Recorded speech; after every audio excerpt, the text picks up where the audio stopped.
j'aimerais que tu nous racontes un peu comment est né ce projet, comment un jeune homme du XXIe siècle fait un film sur un auteur majeur du XXe.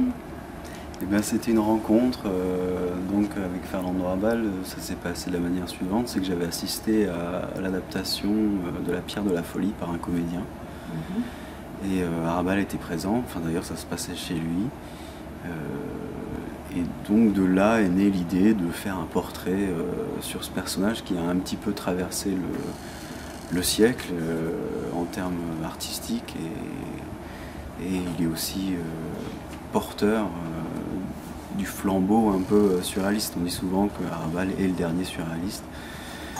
Donc moi, les surréalistes, ça m'avait marqué à l'époque où j'étais à la fac, donc pas mal d'années auparavant. Et c'est vrai que c'est quelque chose qui m'avait rendu un peu curieux.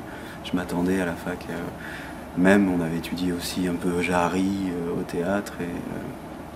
Et je dois dire que c'est vrai que ça m'avait surpris. Je m'attendais à étudier que des classiques et tout ça. Et style parfois pas toujours de notre ère. Et je trouvais que Jarry déjà c'était très contemporain et donc ça m'a fait plaisir un peu de prolonger ce mouvement en créant un portrait qui n'est pas forcément surréaliste, mais c'est un portrait d'Arabal en tout cas qui lui, on peut dire, l'est un petit peu quoi. Et de par tous ses films et ses pièces de théâtre, mais aussi ses romans. Donc c'est quelqu'un qui est quand même très productif et qui a toujours plein de choses à dire en tout cas sur les artistes qu'il a souvent rencontrés d'ailleurs, puisqu'il a participé au groupe surréaliste avec André Breton et ensuite il a créé son propre mouvement. C'est lui qui a remis l'ordre de la Grande Gidouille à Louise Bourgeois qui nous a quittés il y a 3 ans je crois. Ouais. Et voilà, donc c'était aussi pour faire ce portrait, pour participer un petit peu à tout ça, à tout ce tumulte finalement qui participe aussi de la modernité et du renouvellement de l'art presque. Je sais pas. Comment Rabal a envisagé ce projet?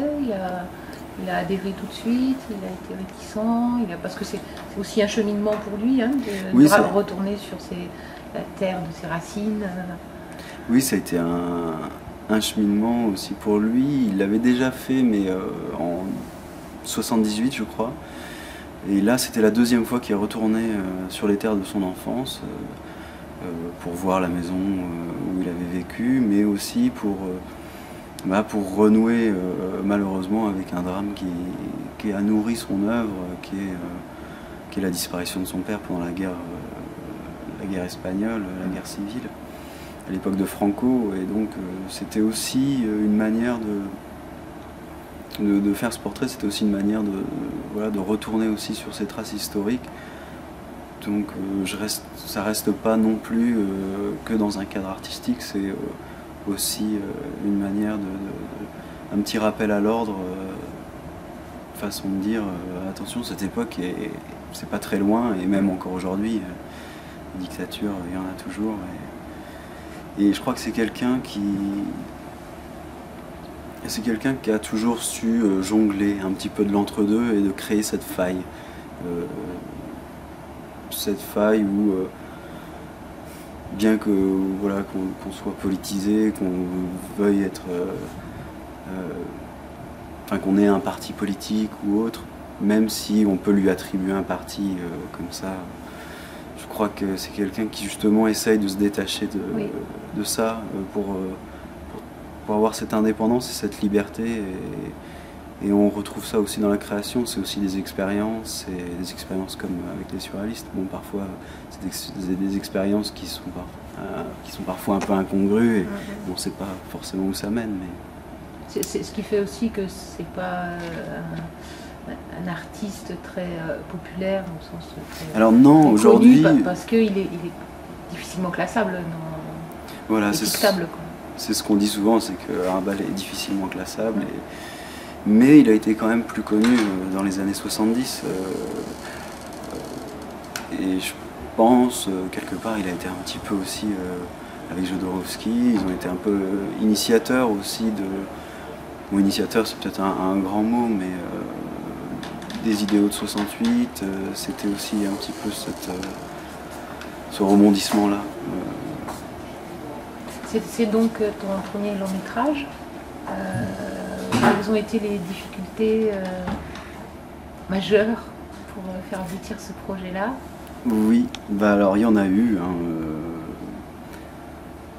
Bon, dans le faire, bon, je disposais un petit peu de matériel, donc j'ai pu quand même le faire. Et puis c'est vrai qu'à l'ère du numérique, c'est plus facile de s'embarquer, mais c'est plus dangereux aussi, tout simplement, parce qu'on se permet parfois un certain laxisme qui va nous coûter beaucoup plus de temps, on va tourner beaucoup plus, et au final, ça prend beaucoup plus de temps. Donc au niveau des difficultés, ça a été les financements qu'on n'a pas forcément eu, les préachats de chaînes.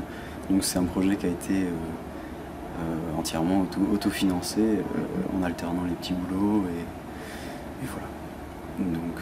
Donc c'est un parcours d'Arrabal sur les terres de son enfance, mais aussi en Espagne et jusqu'à Paris, et Inmars, et ces différentes rencontres aussi. Et c'est un portrait intime presque du personnage. Donc il y avait une facilité, c'était qu'il était à Paris à l'époque, moi j'étais à Paris, donc on a un bon contact, et les interviews donc, se sont faits aussi souvent chez lui. Entre les voyages qu'on a pu faire, on avait été filmer aussi son opéra à Madrid, à l'Opéra de Madrid. Bon, c'était assez marrant par rapport au fait que il y a des gens qui sont sortis de la pièce, de l'opéra, et qui disaient c'est une honte. Enfin, bon, j'avais pas vu ce qui était si honteux, mais c'était un peu... Ouais, je sais pas, enfin voilà, c'était pas aussi... Et donc maintenant, ce film n'attend plus que d'être distribué en salle. Voilà.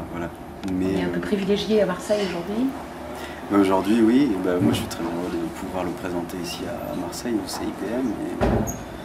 Et c'est une opportunité de plus de pouvoir le faire connaître, ce projet, mais aussi faire connaître l'homme et l'artiste. Donc oui, c'est sûr que je cherche à le faire distribuer ou à le faire diffuser de quelque manière que ce soit. Après, il s'agit aussi encore un peu de travail.